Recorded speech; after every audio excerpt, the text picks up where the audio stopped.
partner with Stone Creek Capital, one of the most seasoned independent sponsors at this conference. We started doing this 2007, which I like to call the Rodney Dangerfield period of the independent sponsor, because back then they called us fundless sponsors. So it wasn't hard enough that we didn't have any money. We also had a terrible label. So I am really happy, not only that the name changed to independent sponsor, but quite frankly, to see how much interest there is today in supporting the independent sponsor community. Okay, so let's get into it. Mark, I know you do a lot of independent sponsor deals. You support independent sponsors in the transactions, and we've done two the last 18 months. I guess the question is, as you market to independent sponsors for your equity fund, what are you telling them?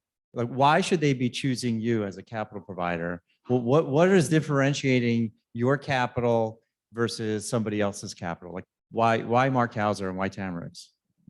It's a relevant and an interesting question. I was an independent sponsor, so I understand what they are now going through. Probably more importantly, we have different buckets, so I can tell them pretty quickly, this is for us or this is not for us. If it is for us, it goes into this bucket or this bucket. And then what else is an independent sponsor looking for? They're looking for certainty of close. We've never signed an LOI and not closed. We're regularly providing comfort letters to assist them in their bid. We cover the fees and expenses, which is music to the hearts of all independent sponsors. And we understand the economics and the documentation, and I've worked with them on the credit side or the equity side. So it's a pretty easy no or yes. And if it's a yes, as we've all talked about, it's really communication. It's understanding what I like, the sponsor understanding what they like, and going back and forth and communicating not only about getting the deal closed, but what are going to be the respective roles post-close, and making sure that expectations match experience, that desires match experience and expectation.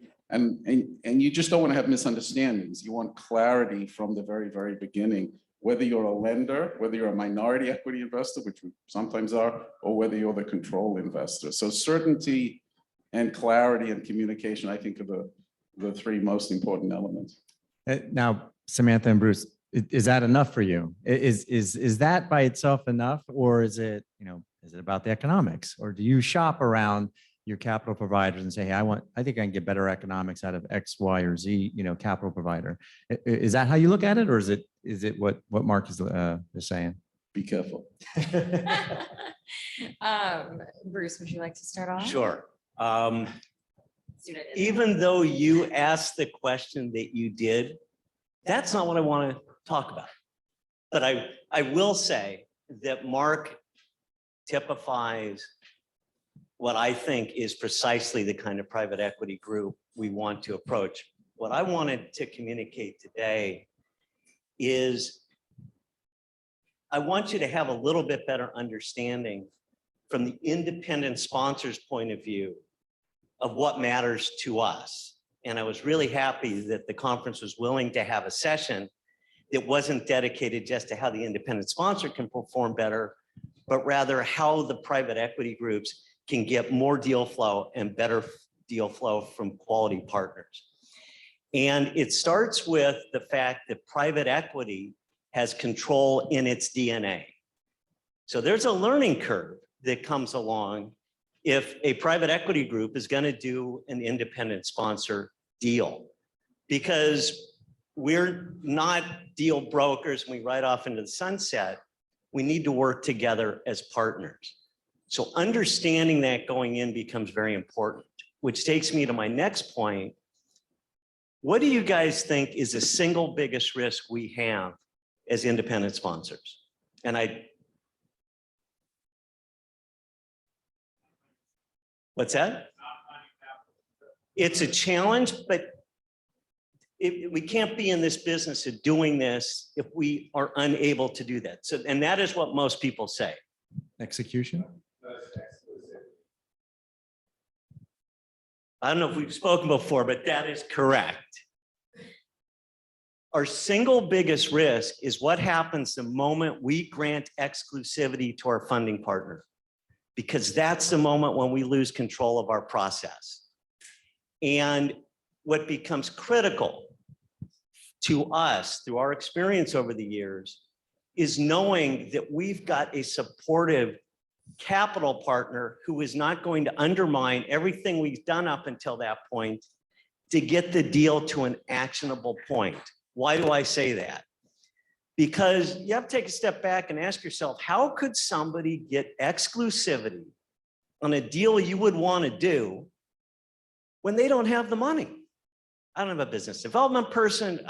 I don't have funds coming in to cover broken deal costs. And there's an added economic burden to my deal that the private equity group has to tolerate, which means my deal has to be better than other things you're looking at. And how did I get that?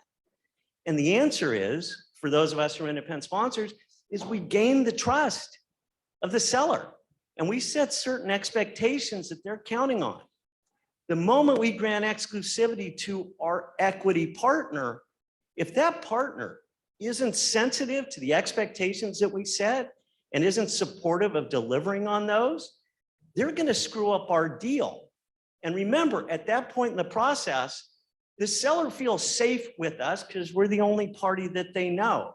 If we bring in a partner who says, hey, thank you, Stone Creek, we'll take it from here, and they've got a different agenda, they're going to screw up a deal that we both want to do. And that's happened to me twice.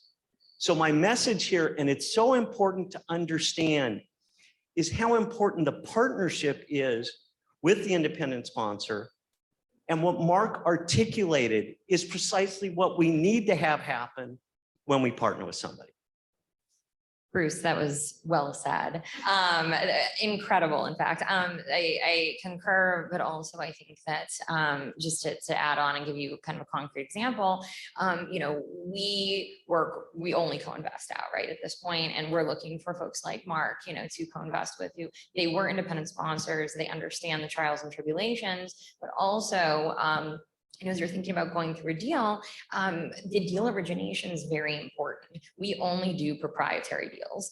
So there is no banker, and that makes it more challenging from the relationship standpoint with the CEO. The moment that we have that valuation conversation, we need to have a range because that might change depending on a co-investor that we find. And it really truly is a chicken and egg thing. And the moment that the valuation changes, the moment that someone new comes into the inner circle, the CEO's trust erodes slightly. And we have to, bring this back up, to this trusting point. These are long-term, 5+ year relationships that we're having together, and they trust us and they trust, the co-investor that we're going to bring in. And if they don't see a fluid process and they see that there's a breakage at some point, say, you do a quality of earnings and then there's radio silence, and they basically opens, the door, into their baby, and, you're looking through their financials and they don't hear from you for 3 weeks because you have a co-investor who's maybe doing 8 other deals. That looks bad on us.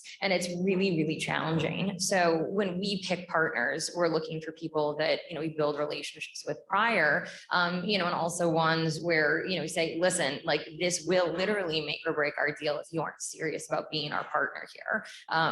So that's that I would say that I can't agree more with you, Bruce, on that. But by the way, just to kind of put it in context, when I'm talking to an owner and I'm going, look, we're going to bring somebody to the table where we're interchangeable, we're a team. And at that point, I put my hand behind my back and cross my fingers, because I don't really know, but I am hoping that that's what it's going to be. And so it really becomes important that we talk super early in the process as to what do you need from us?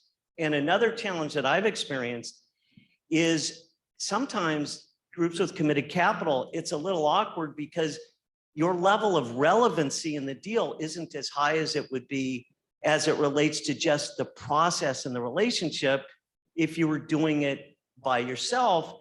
And then there's an overcompensation for needing to put your imprint on the deal because of how far we've taken it to get to that point. The message I want to deliver here is the better we know what you need, the more active we're going to be in making sure you get it. And why is that? Because our deal doesn't close if you don't write the check. So trust that our own self-interest is going to support what you need to see happen. No, I was gonna, go ahead. Let me, Getting good now. no, look, I grew up in Australia, and let me just throw some Aussie bluntness, into the room. Not all independent sponsors are the same. Some are brokers. They just, thanks to Ice Miller and McGuire Woods and others, everybody sees more fees if they call themselves an independent sponsor than a broker. So if you sat in my seat and you looked at everybody who comes to my office, not everybody are like these two. So what does it mean? There are various parts to a transaction. There's, yes, you found a really interesting company. Did you bring it to me as you're negotiating and I'm involved in the process? Did you bring it to me when it's under LOI? Could be good, could maybe not if I don't like it. What value are you bringing? You're clearly bringing a transaction. What expertise do you have then during the life of the company? Maybe you worked in that industry and you're buying a business where you truly have the expertise. Maybe you have a business partner who has an expertise. That's of real value to us. And so the way we look at an independent sponsor who comes in, I started off working only with family businesses, recapitalizing those businesses. And then that sort of morphed into working with independent sponsors during the fundless sponsor era. But it's a partnership. It's truly a partnership, and each side has to know what each side is bringing. If I'm only bringing capital and they're bringing the expertise, that's lopsided one way. If I have an operating partner on my board who has the expertise and I'm bringing the money and they found a really good investment opportunity, that tilts the scale. And so when we negotiate the economics, everybody knows the upfront fee, the management fee, the carry. Everybody knows that it's like a dance and you all know the steps.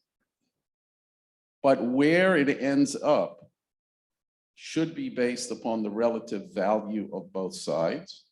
And if you're open with each other and you're truthful to each other and it's really a partnership, I can say, yeah, I understand this industry, but boy, you've got a real key to this deal and that should be rewarded. So it's, the shoe doesn't fit everybody. I completely agree. I think that when we, look to partner with capital providers, we say, what kind of a capital provider are you? And there's no right or wrong answer. It's more of you're dating and you're trying to make a match together. And for the capital partner needs to be open and honest, like Mark, and say, listen, this is what I'm looking for exactly. Do you fit this? And there are a lot of independent sponsors. They make a lot of money on fees. They maybe have a registered broker dealer component with them. And that's fine. That's completely fine. Then there are other independent sponsors who have years and years of a depth of knowledge of, running, say, a franchisor, for example, and, they can be that CEO and maybe it's more of a search fund strategy and that's completely fine as well. Or, you've come from private equity and you can run the deal from start to finish.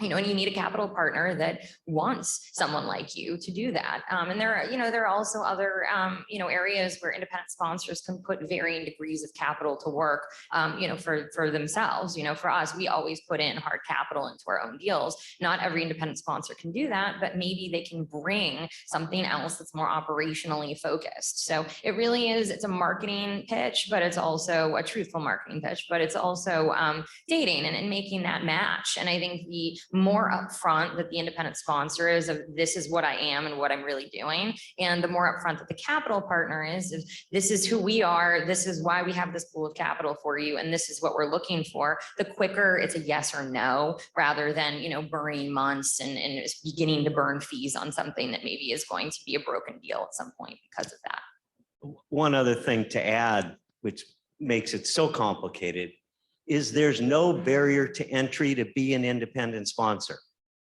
Okay, so, and yet there's a lot of people who used to get fees and now they're looking at the independent sponsor model. Wait a minute, I can get upside too if I'm an independent sponsor.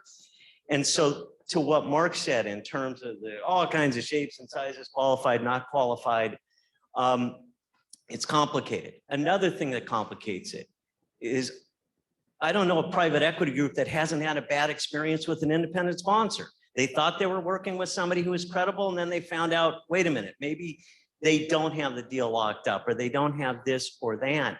So then there's a cloud, if you will, in terms of getting comfortable with independent sponsors. So a couple of things that I would suggest, and these aren't universal rules, but really important.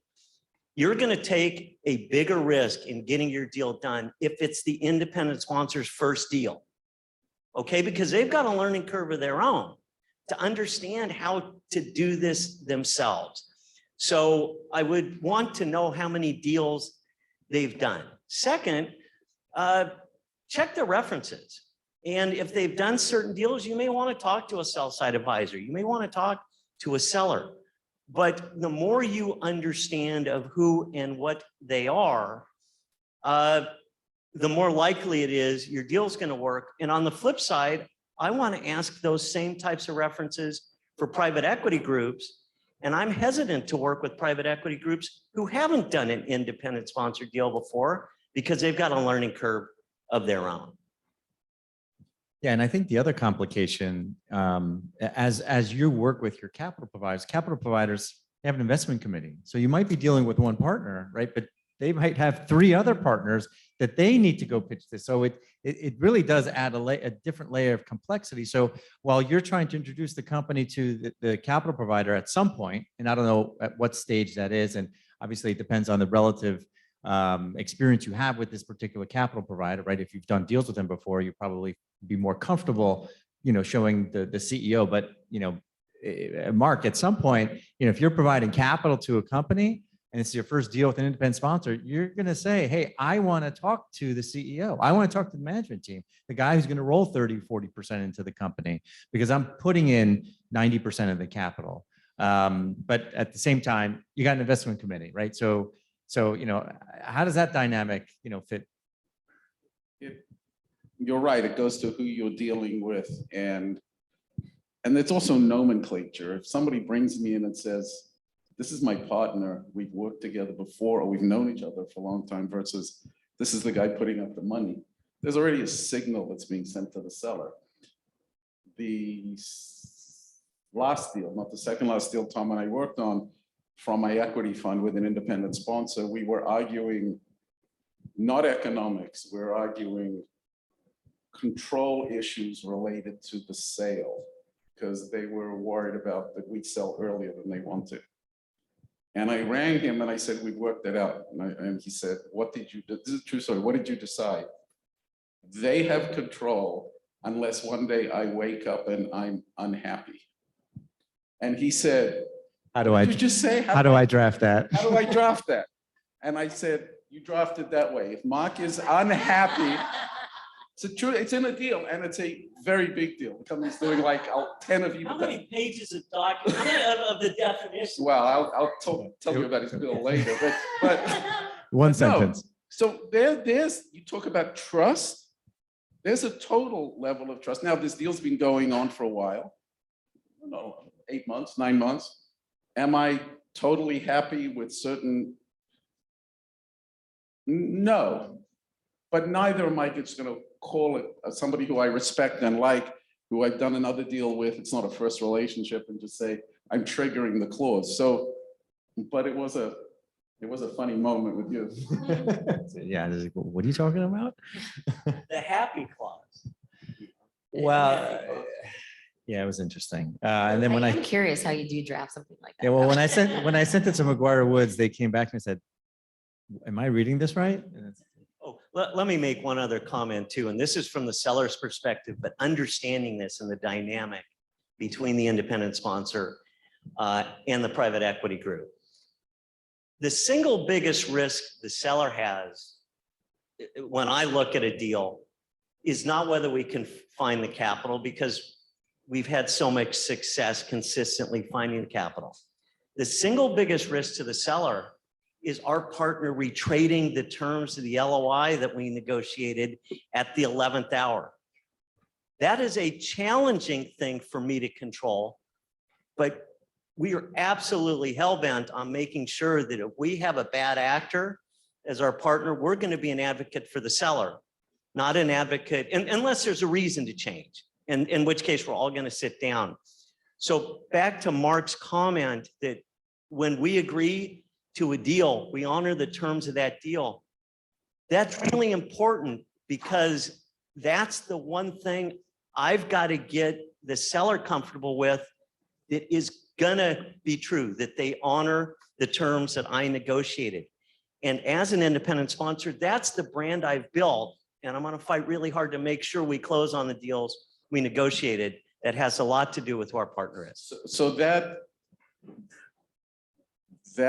assumes a very detailed, very lengthy, very explicit LOI. And that also assumes that the sponsor, the capital provider, is not involved in that process. So yes, if somebody comes to us, here's a signed LOI and it covers the definition of dilution and how the stock option plan works and everything, we can turn around and say this is for us or this is not for us. We prefer to be involved beforehand. But where the trouble is, if there are gaps, elements that are not clear in that LOI, and that's room for interpretation. But at the end of the day, we're funding the upfront costs. We're not looking for ways not to do a deal. And neither are we looking for a way to ruin our reputation, because our reputation is just as important as these three's reputation. And the reputation is that you're a good person to deal with, you're a person of your word, and you get things done. And the moment you violate that, like you go around, I mean, we rarely sign a non-circ with an independent sponsor, because if I went around an independent sponsor, I'd never see another deal again. So there is an element of integrity with the people you deal with. So Bruce, you've been doing this for many, many years. Do you continue to go back to the same capital providers? Or do you, I mean, I'm sure you found a deal. This can't leave the room. Okay. It's being recorded. It's on YouTube. We go to the same people all the time. Okay, no, seriously, we go to our short list all the time. Okay, so there is a hierarchy of who we approach. There are plenty of times when we think something's going to be a good fit for somebody we know are in multiple of our deals, and it's not. And the truth is, we end up having to throw out a wider net than we expect in most cases. Yeah. Same with you? Yeah, I mean, I'd say as we meet more folks, I would say that we narrow down the pool. I mean, we cover different, sectors. So I would say that when we look at healthcare, we kind of have our go-to pool that we go to, and consumer, it's a little bit broader, based on what we're looking at, because it's a little bit more cyclical. So it depends on kind of the willingness to pay of, what the other side is looking at from multiples, whereas healthcare is a little bit more steady for us. But I would say that the biggest thing for us is more that we've already had interactions and we built a relationship over the past, say, 6 months. We're not just coming in cold. Like, we're doing a deal with someone right now. We've known them for about 1.5 years at this point, and we've had multiple interactions, never done a deal. And now this is kind of our first foray into it. We all are very aligned and we feel very comfortable, and we gelled as a team to the point where the CEO isn't really sure which one is which team, which is what we want. Now, I guess to go back to my first question, which was about economics, and it sounds like, based on what you guys are saying, it's not purely economics. And you're not picking your capital provider because they're giving you the best economics in the deal. And if somebody was, if you had the choice of, let's say, one who gave you really good economics, one who gave you, let's say, market economics, it sounds to me like you'd go with the one who you trust more, or who you've worked with in the past. So it's a better reputation. I agree with that. How safe we feel is every bit as important as the terms that we're negotiating. And that safety element is paramount, because I've seen a bad partner in a couple of situations kill a deal. And not because they retraded our economics, but because the seller fired them because they thought they were getting a deal that, based on expectations that I set. And my partners, I call them rogue partners. As soon as we gave them exclusivity, they went rogue. And their attitude was, see you at the closing. That's a huge risk for both sides. Have you guys found a capital provider that you worked with for the first time sort of squeeze you out? No, No. That hasn't happened. And I was going to say, Mark, have you squeezed anyone out? But I know the answer to that. And I know your personality and you wouldn't do that. So, Refuse to answer that. well, we know the We'd answer all to like it. to know. The answer Please is tell us. absolutely Being no. recorded. No, that's true. Yeah, I don't know how much time we have. I saw it said end about 2 minutes ago. Yeah, so and That's a question. yeah. Oh, and yeah, what- let's ask, yeah, any questions? Any questions? No? Okay. All right. Well, listen, you. thank you Thank for a you. terrific panel. This is awesome.